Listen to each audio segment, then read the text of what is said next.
Hello guys again my welcome to new vlog. चाहिँ मसँग छ अनिश चौधरी र म चाहिँ जितेन्द्र बडाएको आफूको साथी। छाँदैछौ थाहा छँदैछ होइन, म चाहिँ पश्चिमली राजा भनेको कञ्चनपुर चाहिँ धनगढीको नजिकै पर्छ मेरो चाहिँ गाउँ। चाहिँ हेर्न सक्नुहुन्छ मसँग छ अनिश। के छ अनिश दोस्त?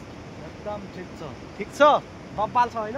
अनि हेर्न सक्नुहुन्छ त्यहाँ चाहिँ हेर्न सक्नुहुन्छ होइन, हिउँ देखिरहेको छ होइन, हिमाल चाहिँ। हुन त अहिले त राम्रो लागिरहेको छ, एकदमै वान टी सर्टमा छु होइन, राम्रो लागिरहेको छ। साथी पनि वान टी सर्टमा छ तर ज्याकेट चाहिँ हातमा चाहिँ बोकिराख्नु भएको छ, किनकि यता चाहिँ चिसो लाग्छ के, चिसो एकदमै चिसो हुन्छ कहिले काहीँ। बिहान हुन्छ र साँझ हुन्छ, साँझको लागि म पनि ज्याकेट ल्याएको छु तर चाहिँ पावर हाउसमा छ, हेर्न सक्नुहुन्छ। पावर हाउस मेरो चाहिँ हेर्न सक्नुहुन्छ, हिमाल चाहिँ एकदम यहाँको दृश्य चाहिँ एकदमै मलाई राम्रो लाग्यो। चाहिँ सुन्दर छ, ब्युटिफुल छ, हेर्दाखेरि एकदमै टलक्क लुक्क देखिन्छ, हेर्न सक्नुहुन्छ होइन। चारैतिर मोबाइल चाहिँ घुमाइसकेको रहेछु। अनि यता चाहिँ मौरी पुरै लागेको छ, हेर्न सक्नुहुन्छ। अलि नजिक पुगेर होइन म चाहिँ मौरीको छत्ता चाहिँ देखाउन चाहन्छु होइन साथीहरूलाई।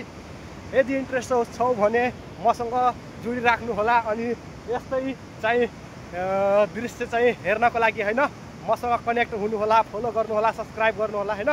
लाइक साइक त आफ्नो मनले गरिदिँदा पनि हुन्छ होइन।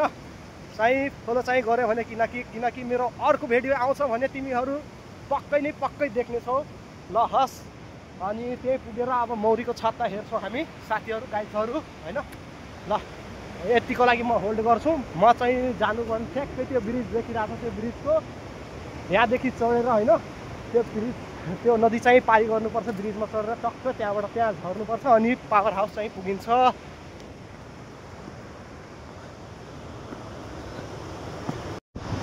चाहिँ झलङ्गी पुल दौडिरहेको छ, धेरै थाकिसकेको छ। सास चाहिँ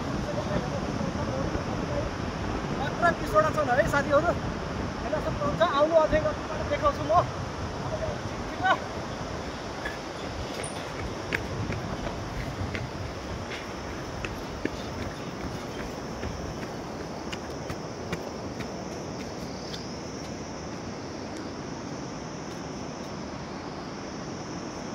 के छैन चाहिँ यहाँबाट चाहिँ देख्न सकिन्छ मौरीको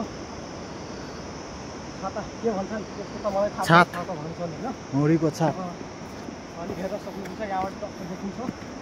यहाँबाट हामी चाहिँ झरेर चाहिँ पावर हाउस पुग्छौँ।